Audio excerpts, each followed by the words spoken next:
Hello students, welcome back to my YouTube channel super 20 R. आज हम complex number को आगे बढ़ाते हैं। हमने फर्स्ट वर्कशीट डिस्कस कर ली थी एंड आई होप कि आपको जो वर्कशीट है वो समझ में आ गई होगी। उस वर्कशीट में आपको जस्ट सिंपली ये समझाया गया था कि किस तरीके से हम कॉम्प्लेक्स नंबर को a प्लस आयोटा बी की फॉर्म में लेके जा सकते हैं।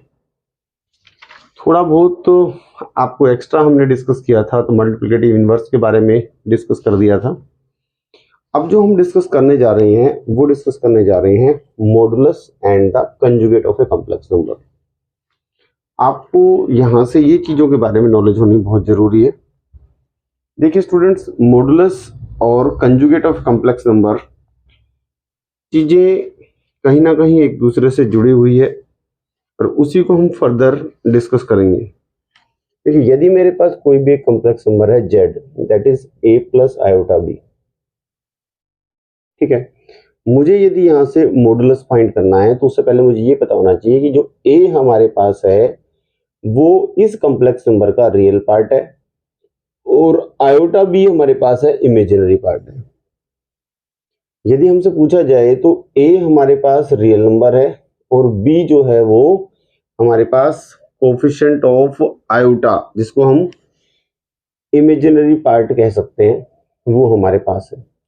जब भी मुझे मॉडुलस फाइंड करना है, I am talking about modulus, जब भी मुझे मॉडुलस फाइंड करना है, मॉडुलस को हम ऐसे ही लिखते हैं।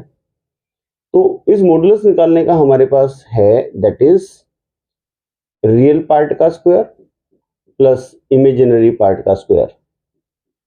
इमेजिनरी पार्ट, देखो आयोटा जो है वो इस पार्ट को इमेजिनरी बना देता है। तो कोफिशिएंट ऑफ, जैसे हमने बोला यहाँ पर कि रियल पार्ट तो रियल पार्ट है, रियल पार्ट का स्क्वायर प्लस जो हमारे पास कोफिशिएंट ऑफ इमेजिनरी पार्ट, हम यहाँ कह सकते हैं इमेजिनरी पार्ट जो है वो है ये पूरा कंप्लीट, और इसके साथ आयोटा है तो इसका कोफिशिएंट बी, तो बी का स्क्वायर। ध्यान रखना, हमें आयोटा के साथ जो होगा, जो प्लस में हो चाहे माइनस में हो, ठीक है ना, under the root of A square plus coefficient of i जो भी होगा हमारे पास उसका स्क्वायर हम लिखेंगे। मैंने आपको समझाया कि हमें इसको सोल्व करूंगा तो ये मेरे पास आएगा that will be a square plus B square, ठीक है। यदि ये चीज हमारे पास z is equal to a minus iota b होता तो भी मैं इसका मॉडुलस यदि फाइंड करता तो भी ये हमारे पास इसका a का square plus minus iota B का स्क्वायर ऐसे लिखता। हालांकि आंसर मेरे पास वही a square plus B square ही आता, लेकिन हम मॉडुलस ऐसे ही फाइंड करते हैं, रियल पार्ट का स्क्वायर प्लस जो भी इमेजिनरी पार्ट का स्क्वायर बोलते हैं, लेकिन कोफिशिएंट ऑफ आई जो भी हमारे पास होगा माइनस बी उसका स्क्वायर लिखेंगे हम। ऐसे ही यदि मेरे पास z is equal to minus a minus iota b है तो भी मेरे पास जो मॉडुलस ऑफ z होगा वो होगा real part is minus a plus imaginary part, वैसे तो ये सारा है लेकिन coefficient of i that is minus b का स्क्वायर, ठीक है, that will be a square plus B square. ऐसे हम लिख सकते हैं। तो ये हमारे पास मॉडुलस निकालने का तरीका है, ठीक है। अब हम बात करते हैं मॉडुलस की। तो मॉडुलस के अंदर हमारे पास एक दो इसकी प्रॉपर्टीज हैं, वो भी हम साथ साथ डिस्कस कर लेते हैं। प्रॉपर्टीज मॉडुलस की, देखिए प्रॉपर्टीज की बात करें तो आपको यहां पर पहली प्रॉपर्टी तो ये पता होनी चाहिए कि z1 इंटू z2 का मॉडुलस हम लेते हैं, इसको हम z1 का मॉडुलस इंटू z2 का मॉडुलस लिख सकते हैं। और जो दूसरी प्रॉपर्टी हमारे पास है वो ये है z1 अपॉन z2 का whole modulus is equal to modulus of z1 upon modulus of z2। लेकिन कंडीशन क्या है, प्रोवाइडेड कि जो मॉडुलस ऑफ z2 है that should not be equal to 0, कि मॉडुलस ऑफ z2 है वो नॉट इक्वल टू 0 होना चाहिए, not equal to 0, it means ये 0 नहीं होना चाहिए, ठीक है, ओके। अब हालांकि एक और भी प्रॉपर्टी है जो कंजुगेट के साथ कनेक्ट करती है। तो उस प्रॉपर्टी को भी हम डिस्कस करेंगे, लेकिन उससे पहले आपको ये बता के चले कि कंजुगेट है क्या। देखिए, हम कंजुगेट के बारे में बात कर रहे हैं, तो कंजुगेट, यदि मेरे पास कोई भी एक कॉम्प्लेक्स नंबर है और मुझे इसका कंजुगेट फाइंड करना है, कंजुगेट, तो कंजुगेट को हम जेड बार से रिप्रेजेंट करते हैं। और कंजुगेट का सिंपल सा मीनिंग है क्या, कि जो भी मेरे पास इमेजिनरी पार्ट है, जो भी मेरे पास आयोटा वाला पार्ट है, उसका साइन चेंज कर देता है, a माइनस आयोटा b। ठीक है, यदि सपोज मेरे पास, सपोज z मेरे पास होता a माइनस आयोटा b या minus a minus iota b, तो z का कंजुगेट यदि हम लेते तो minus a minus iota b का कंजुगेट। तो मुझे जो प्रॉब्लम, जो कंजुगेट के बारे में हम बात करते हैं, तो कंजुगेट करता क्या है कि जो भी इमेजिनरी पार्ट है उसका साइन चेंज कर देता है। तो minus a plus iota B, ये हमारे पास हो जाएगा, इसको हम कंजुगेट बोलते हैं। ठीक है, अब मैं आपको बता रहा था कंजुगेट, आपको पता चला। तो कंजुगेट जो हमारे पास है उसके अंदर मॉडुलस से कनेक्शन है। जो मैं आपको थर्ड प्रॉपर्टी डिस्कस करने जा रहा हूं, थर्ड प्रॉपर्टी। तो थर्ड प्रॉपर्टी क्या है कि यदि z इंटू जेड कंजुगेट है, यदि हम लेते हैं, वो मॉडुलस ऑफ जेड स्क्वायर के इक्वल होता है। कैसे, आप इसको प्रूव करना चाहें तो प्रूव भी कर सकते हैं। तो देखिए, यदि मेरे पास z इंटू जेड कंजुगेट है, z मेरे पास क्या होगा, a plus iota b, Z conjugate मेरे पास क्या होगा, इसके अकॉर्डिंग बात कर रहा हूं मैं, a माइनस आयोटा b, और यहाँ पर a plus b into a minus b, तो ये a square minus b square का फॉर्मूला हो गया। और आयोटा स्क्वायर हमारे पास क्या होता है, -1, तो ये a square plus B square हो गया। जबकि हमारे पास मॉडुलस जो होता है, मैंने यहाँ से मॉडुलस फाइंड किया था, वो अंडर रूट होता है, that is a square plus B square. और यहाँ क्या हुआ हमारे पास, यदि मैं इसका स्क्वायरिंग बोथ साइड कर दूं तो z square is equal to a square plus B square हो गया ना। इट मीन्स यहाँ पर मॉडुलस ऑफ जेड स्क्वायर में लिख सकता हूं। तो ये प्रॉपर्टी यहां से जनरेट हुई। ठीक है, तो हम यहां से सीख पाए हैं, कंसेप्ट डिस्कस कर रहे हैं हम। देखिए स्टूडेंट्स, मेरा मानना यह है कि यदि बच्चों को कंसेप्ट अंडरस्टैंडिंग अच्छी हो जाती है तो क्वेश्चन सोल्व करना is not a difficult task, बच्चों के लिए ज्यादा डिफिकल्ट नहीं होता।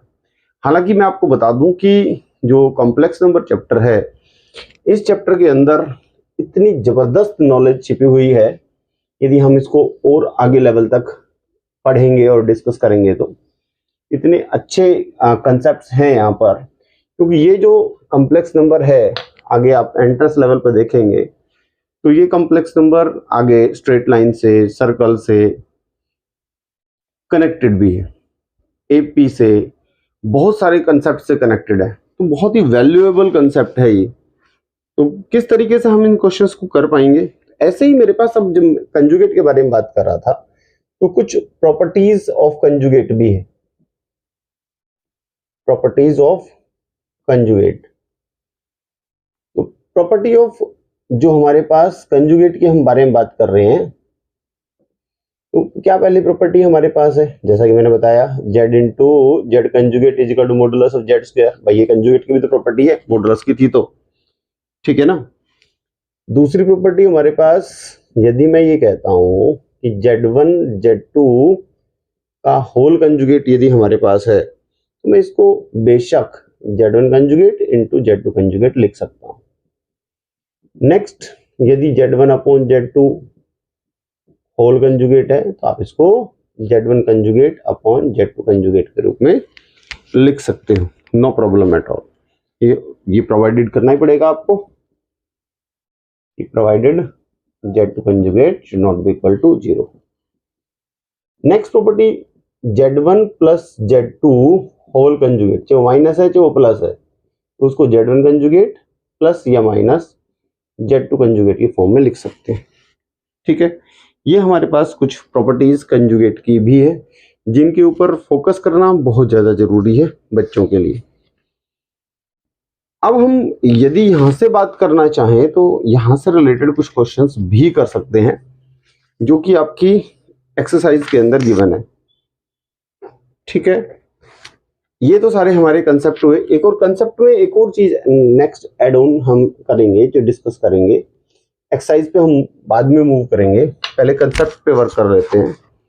देखिए, यदि हम ओल्ड एनसीईआरटी के बारे में बात करते हैं तो हमारे पास वहां पर polar representation of the complex number भी है। उससे पहले हमारे पास एक कंसेप्ट आ जाता है, that is Argand plane and the polar representation. ठीक है, यहां पर हम डिस्कस कर रहे हैं Argand plane, this is R, and polar representation.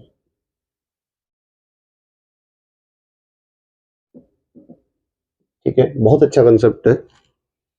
चलिए हम बात करते हैं कि एक्चुअल में आपको पहले ये पता होना चाहिए कि आर्गेन प्लेन क्या होती है। ठीक है, आपको ये तो पता है कि यदि मेरे पास कोई भी एक complex number a plus iota b है। देखिए, एक चीज मैं आपको बता दूं कि चाहे आप जेई के लिए प्रिपेयर कर रहे हैं, चाहे आप +2 के स्टूडेंट्स हैं, चाहे आप +1 के स्टूडेंट हैं, आपको ये टॉपिक बहुत अच्छे से देखना चाहिए। जो चीज़ें मैं यहाँ डिस्कस कर रहा हूँ ये बहुत ही नॉलेजेबल चीज़ें हैं। मैं आपको थोड़ा एक्स्ट्रा भी डिस्कस कर दूंगा। ये जो भी चीज़ें हमारे पास इस चैप्टर में है, हालांकि वो सिलेबस में बेसिक ना हो, लेकिन फिर भी मैं डिस्कस करूंगा क्योंकि स्टूडेंट पॉइंट ऑफ व्यू से बहुत ज़्यादा ज़रूरी है, एंट्रेंस पॉइंट ऑफ व्यू से बहुत ज़्यादा ज़रूरी है। तो मैं आपसे जो कहने की कोशिश कर रहा हूँ कि यदि आपको अच्छी नॉलेज इस टॉपिक के अंदर चाहिए तो इस वीडियो को ज़रूर देखें, क्योंकि मैं कोशिश कर रहा हूँ कि हमारे जो बच्चे जो भी इस वीडियो को देख रहे हैं उनको ये बहुत अच्छे तरीके से चीज़ें समझ आए। और आप खासतौर पर 11th के यदि स्टूडेंट हो तो 10th से जब आप 11th में आते हो तो 10th से 11th में आने वाले स्टूडेंट्स को के लिए ये थोड़ा डिफिकल्ट कंसेप्ट बन जाता है। और जो स्टूडेंट्स इतना सीरियसली चीज़ों को नहीं लेके जाते, और जब आप इनको बार बार वीडियो को देखोगे तो आपको शायद ज़्यादा अच्छे तरीके से चीज़ें समझ में आएगी। तो ये मैं प्लान कर रहा हूँ आपके लिए कि आप जो हम चीज़ें डिस्कस कर रहे हैं 2-3 बार आप वीडियो को बार बार यदि आप देखेंगे तो आपको कंसेप्ट क्लैरिटी हो जाएगी और आप शायद ज़्यादा अच्छा सीख पाएंगे। मेरी प्लानिंग भी है कि जो डिफ़िकल्ट चैप्टर्स हैं उन डिफ़िकल्ट चैप्टर्स को ज़्यादा अच्छे तरीके से बच्चों को समझाया जाए, तो स्टूडेंट्स का जो मेंटल लेवल है वो ज़्यादा अप हो पाता है। और यदि 11th क्लास में स्टूडेंट का मेंटल लेवल ज़्यादा अच्छा हो गया तो 12th क्लास के अंदर स्टूडेंट ज़्यादा बढ़िया तरीके से चीज़ों को पकड़ पाता है और एंट्रेंस लेवल पर भी क्वेश्चनों को अच्छे से कर पाते हैं। और जेई मेंस तो आपको पता ही है बहुत ज़रूरी है जेई एडवांस में पहुंचने के लिए, और जेई मेंस के बेस पे भी बहुत सारे क्वेश्चन, बहुत सारे एडमिशन्स होते हैं। आपको पता है एनआईटी वगैरह वगैरह यहीं से ही सब कुछ मिलेगा आपको।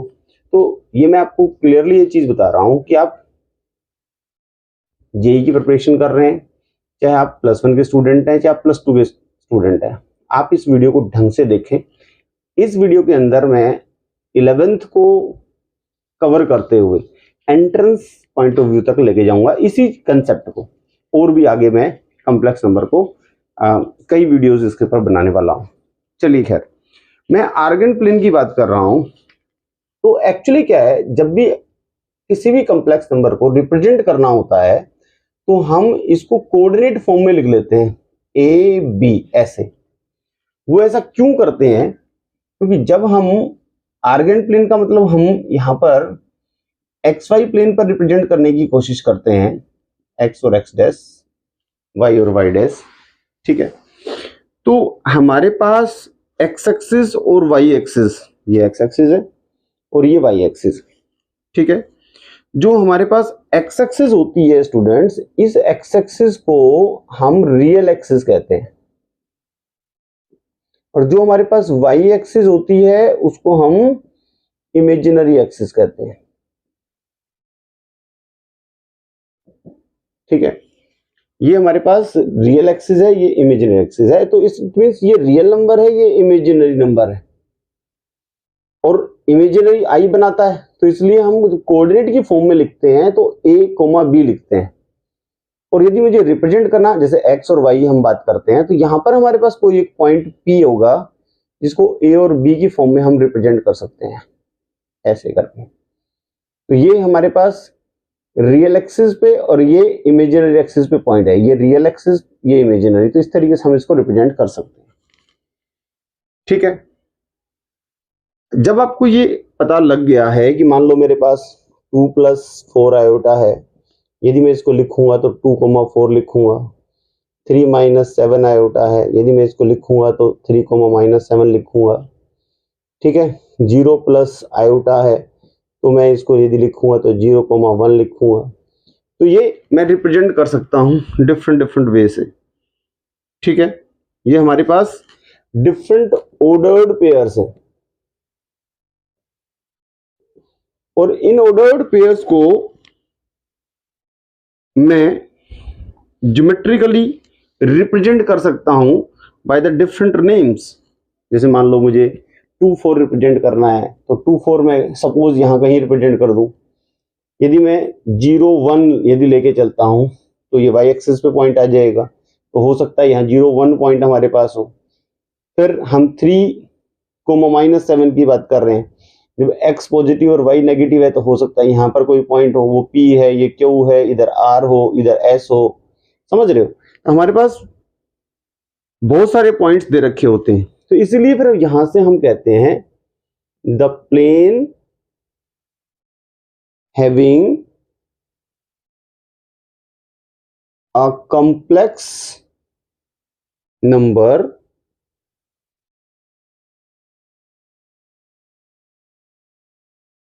assigned to each of its point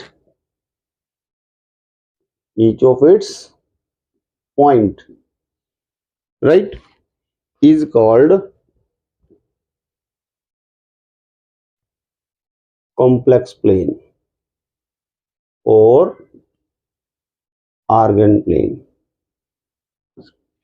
तो ऐसी plane of a complex number जो असाइन करता है to each of its points को रिप्रेजेंट करते हैं हम, उसको कॉम्प्लेक्स प्लेन या आर्गेंट प्लेन बोलते हैं। ठीक है, अब हमें ये पता है, मैं इसको और थोड़ा सा एक्सप्लेन करना चाहूं बढ़िया तरीके से। तो देखिए, आर्गेंट प्लेन के अंदर मुझे ये पता है कि मॉडुलस ऑफ जेड जो होता है वो under the root of real part का स्क्वायर प्लस इमेजिनरी पार्ट का स्क्वायर हम लिखते हैं। ठीक है, आप इसको यहां से एक्स एक्सिस वाई वाई, ये रियल एक्सिस है, ये इमेजिनरी एक्सिस। ठीक है, ये मुझे पता है कि जेड एक कॉम्प्लेक्स नंबर, तो यदि मैं यहां से मॉडुलस ऑफ जेड को रिप्रेजेंट करना चाहूं, मॉडुलस ऑफ जेड मेरे पास आर होता है।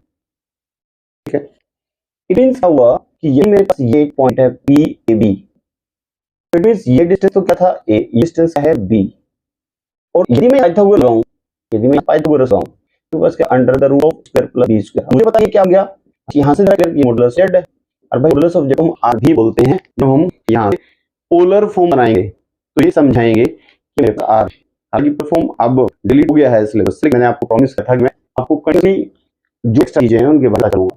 ठीक है, वो करूंगा।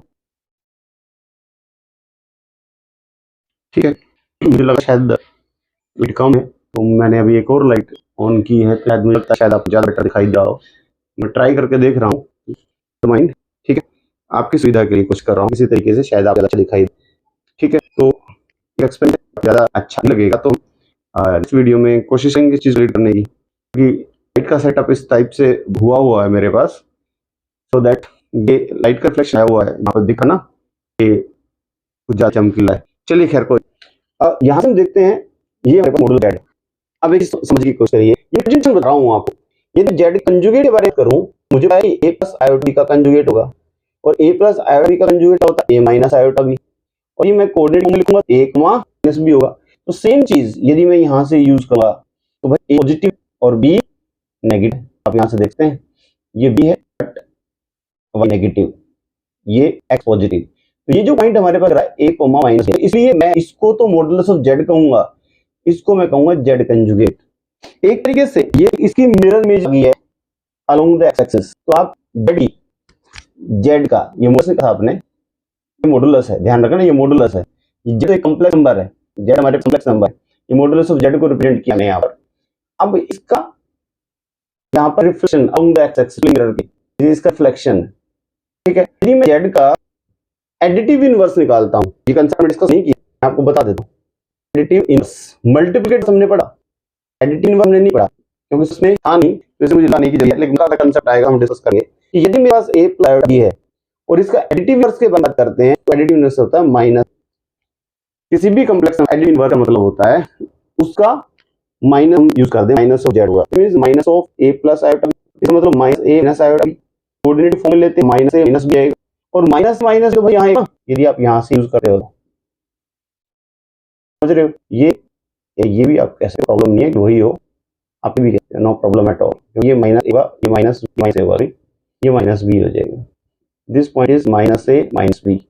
तो ये जो पार्ट है ये ओ है, ये पी है, अब इसको कर रहे हैं तो ये आर आ जाएगा, और माइनस है। तो पोलर रिप्रेजेंटेशन यदि आप सीखते हो, समझते हो, तो पोलर रिप्रेजेंटेशन इस टाइप से होता है, ठीक है। तो हम से ये कह सकते हैं कि जो हमारे पास ओ है वो mirror is of point OP है, इसका मिरर इमेज है on the real axis, geometrically आप कह सकते हैं, ज्योमेट्रिकली, ठीक है। जो पॉइंट हमारे पास पी ए बी है, sorry P minus a b है, पी नहीं क्या हुआ भाई, क्यू माइनस ए बी है, is the mirror image of P a b on the real x, ठीक है, अकॉर्डिंग टू द फिगर आप कह सकते हैं। तो आई होप कि आपको ये वाला कंसेप्ट भी समझ में आ गया। अच्छा, एक और चीज है यहीं से, जो पोलर फॉर्म के अंदर हम यूज करते हैं, पोलर फॉर्म के अंदर आप चाहे चीज को अंडरस्टैंड कर सकते हैं, हालांकि सिलेबस में ये रिलेटेड है। तो देखिए हम यहाँ सब करें, यदि एंगल थीटा है, ठीक है, यदि हमारे पास तो यहाँ से टेन निकालूंगा, तो टेन थीटा क्या हमारे पास, यदि मैं मीन कर दूं ए पी अपॉन ओ ए, क्योंकि परपेंडिकुलर अपॉन बेस होता है, इस टेन की जो वैल्यू आएगी वो आएगी बी अपॉन ए। फिर मैं थीटा निकालूंगा तो वो हमारे पास आएगा टेन वर्स बी अपॉन ए, और थीटा को हम बोलते हैं आर्गुमेंट, थीटा को हम आर्गुमेंट बोलते हैं। ये आर्गुमेंट निकालना होता है तो हम और तरीके चीजों को समझना होता है कि जब आर्गुमेंट निकालते हैं, आर्गुमेंट जो निकलती है 0 से 9, 90 से 180, 180 से 270, ये हमारा दे रखा। तो आर्गुमेंट यदि यहाँ है फर्स्ट क्वाड्रेंट में तो थीटा, सेकंड क्वाड्रेंट में तो माइनस थीटा, यदि क्वाड्रेंट में तो माइनस थीटा कैसे जाएगा, माइनस 90, माइनस 92, माइनस 90। यदि आर्गुमेंट यहाँ होगा फोर्थ क्वाड्रेंट में, ये फर्स्ट क्वाड्रेंट है, ये क्वाड्रेंट जो आप आर्गुमेंट देखना है, ये बहुत इंपॉर्टेंट है, मैक्सिमम चलती करते हैं। यदि थर्ड क्वाड्रेंट में होगा माइनस पाई प्लस थीटा, यहाँ थीटा, यहाँ थीटा या माइनस थीटा, यहाँ पाई माइनस थीटा, आर्गुमेंट कर रहा हूँ minus pi plus theta. Argument जब हम करते हैं तो इस टाइप से ही हम आर्गुमेंट फाइंड करते हैं। अब दिमाग में आ रहा होगा क्या बकवास हो रही है, देखिए मैं बता आपको, यदि मेरे पास एक कोई भी क्वेश्चन में लेता हूँ आपको के लिए, हम यहाँ पर पोलर फॉर्म भी समझ पाएंगे, पोलर फॉर्म, ये polar representation, polar form actual में क्या होते हैं हमारे पास, जो एक प्लस आयोटा भी, ये कार्टेशियन फॉर्म, समझ रहे, ये कार्टेशियन फॉर्म होती है। लेकिन यदि मैं पोलर फॉर्म लिखता हूँ तो r cos theta plus iota sin theta, इसको क्या बोलते हैं, इसको हम बोलते हैं पोलर फॉर्म। आर का मतलब हमारे क्या है, मॉडुलस, थीटा का मतलब क्या है, आर्गुमेंट। तो ये मॉडुलस आर्गुमेंट फॉर्म भी इसको बोल सकते हैं आप, और करके ना, मॉडुलस आर्गुमेंट फॉर्म,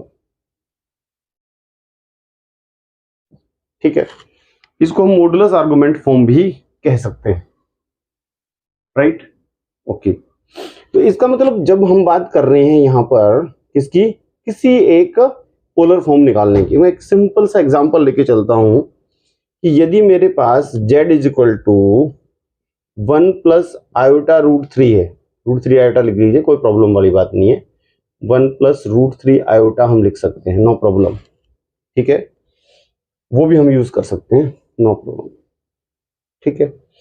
अब यही बात हम मॉडुलस ऑफ जेड निकाले जिसको हम आर कहते हैं, तो हमें पता है रियल पार्ट का स्क्वायर प्लस इमेजिनरी पार्ट जो भी हमारे पास है उसका स्क्वायर, कोफिशिएंट ऑफ आई का square.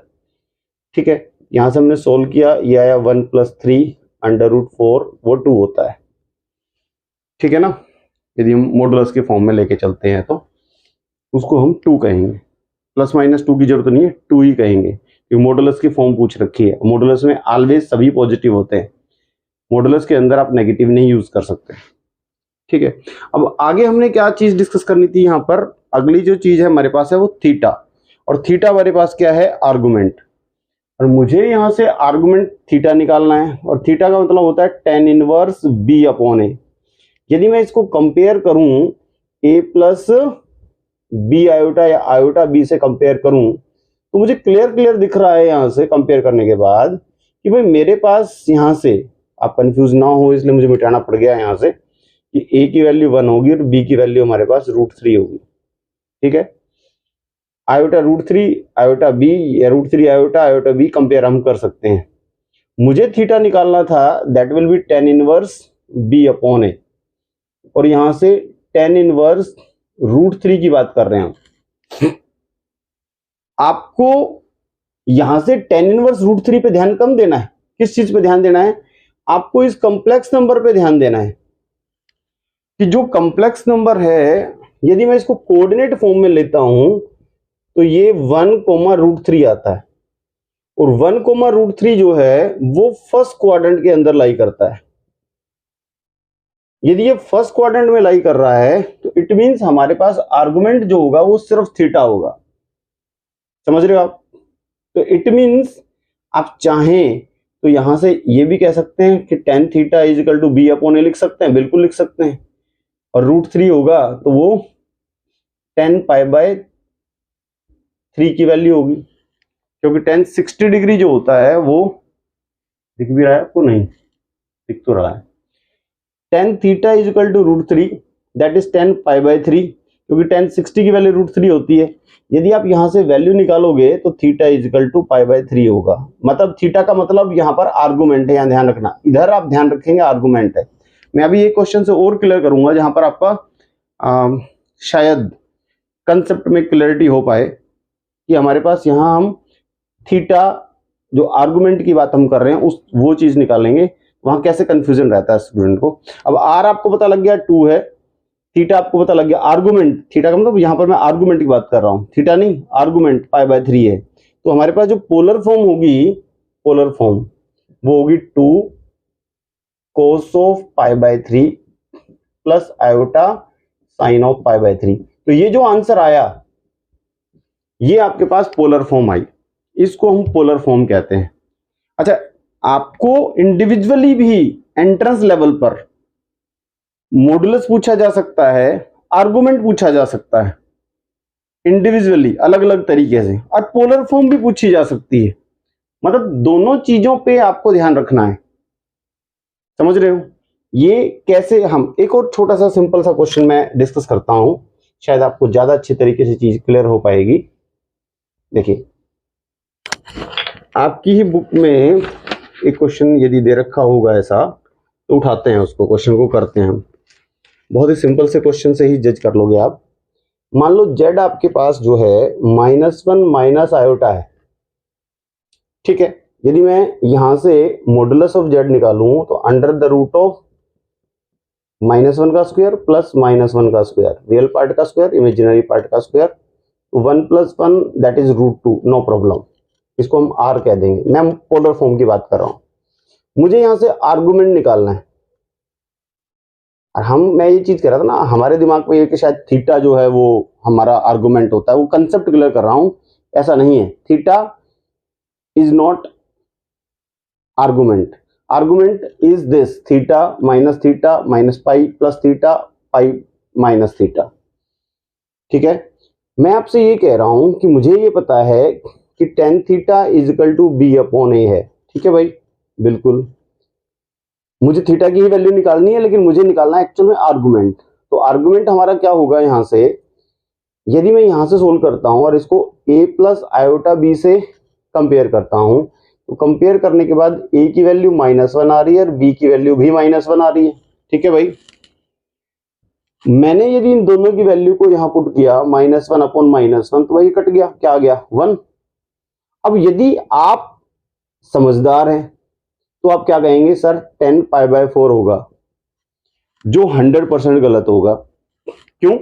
tan theta is equal to 1 है और 1 इजिकल टू 10 π/4 होता है, तो हमारे पास थीटा की वैल्यू π/4 आ गई, जो 100% गलत है, 100% रॉन्ग है। बट प्रॉब्लम क्यों रॉन्ग है?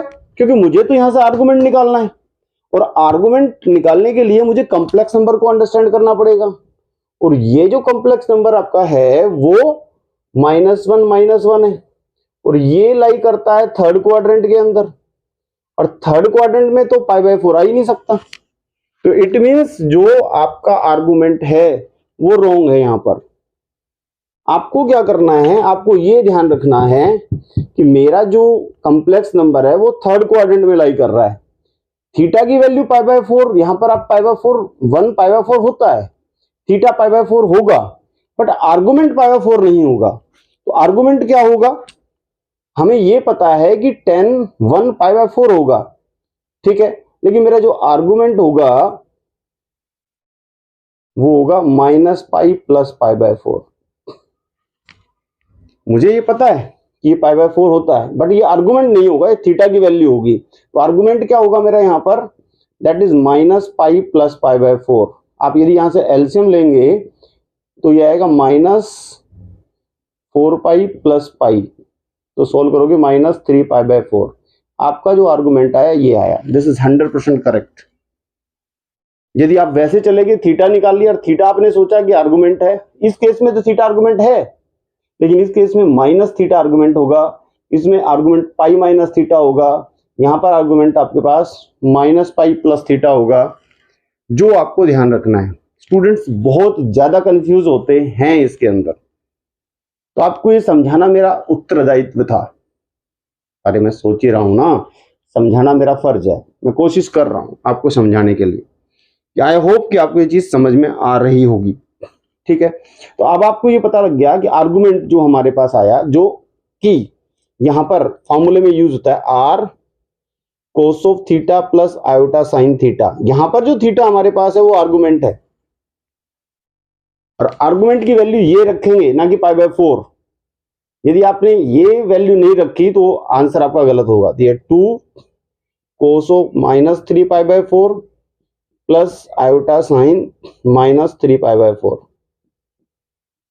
This will be the answer. ये आपके पास आंसर होगा। तो मुझे लग रहा है कि आपको ये कंसेप्ट अच्छे से समझ में आएगा। आप इस वीडियो को देखें, समझें। ये 11th क्लास है भाई, 10th क्लास नहीं है। तो आपसे बार बार यही समझाने की कोशिश कर रहा हूं मैं कि प्लीज इसको ढंग से समझें। अच्छा कंसेप्ट है, आज मैं कंसेप्ट ही डिस्कस कर रहा हूं, एक्सरसाइज तो नेक्स्ट वीडियो में ही डिस्कस कर पाऊंगा, क्योंकि जब ढंग से समझाना है तो भाई जोर तो लगाना पड़ेगा ना। और आपको समझ में आ गया, मेरा मकसद तो सिर्फ यही है कि आप किसी तरीके से इस कंसेप्ट को अच्छे से समझ पाएं।